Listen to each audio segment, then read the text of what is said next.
South Africa awulala ngokuthula ngasemagcokama mfethu.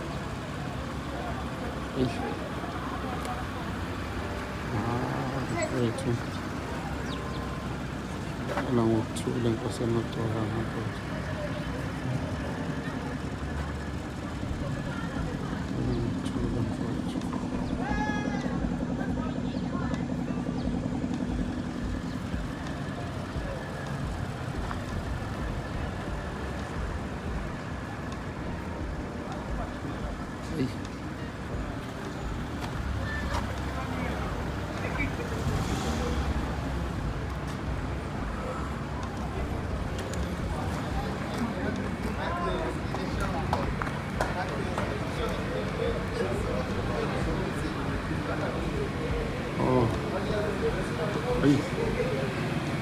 Inzima kakhulu.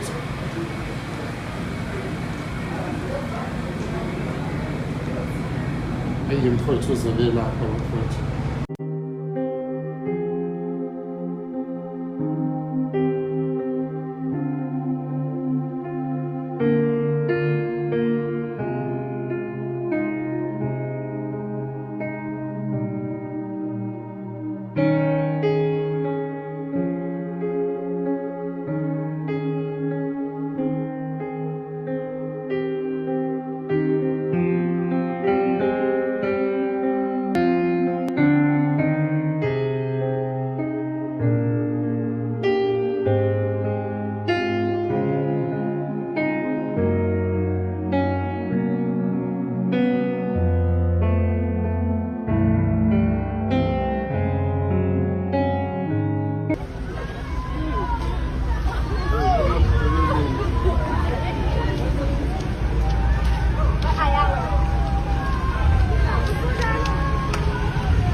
Wasilata wenkosi emagcokama emhlabeni wasilata wenkosi emagcokama emhlabeni wasilata wemfoka Dlamini emhlabeni wasilata wenkosi emagcokama emhlabeni wasilata wemfoka Dlamini emhlabeni wasilata wemfoka Mchunu emhlabeni wonzima kufinsizwa thula nemakwala thula nemakwala thula nemakwala thula nemakwala thula nemakwala kufinsizwa thula nemagwala kufinsizwa thula nemagwala kufinsizwa thula nemagwala Hello everyone, Ganochisana again, welcome to my channel. When someone has passed away, nothing makes the reality of their death sink in quite like the arrival of their body at their home. Those visuals communicate the bitter reality of Maskandi artist Scebi Dlamini's death. The vehicles seen in the visuals are heading to Scebi's home in Msinga, where his funeral and burial will take place tomorrow. Scebi Dlamini tragically passed away alongside his crew member and fellow artist Gupta Mchunu in a car accident in Richards Bay on the 9th of August 2026, while they were traveling to perform at the Basadi Let's Dance Music Festival. While Mchunu's funeral took place earlier today, a somber night vigil is scheduled to be held tonight for Dlamini as his family and fans prepare for his final send-off. Someone said, "Ibhlungu intando kaNkulunkulu, yaze yabhlungu intando kaNkulunkulu." Death is heartbreaking, but the death of young people is even more devastating, especially when it comes so suddenly and tragically in a car accident.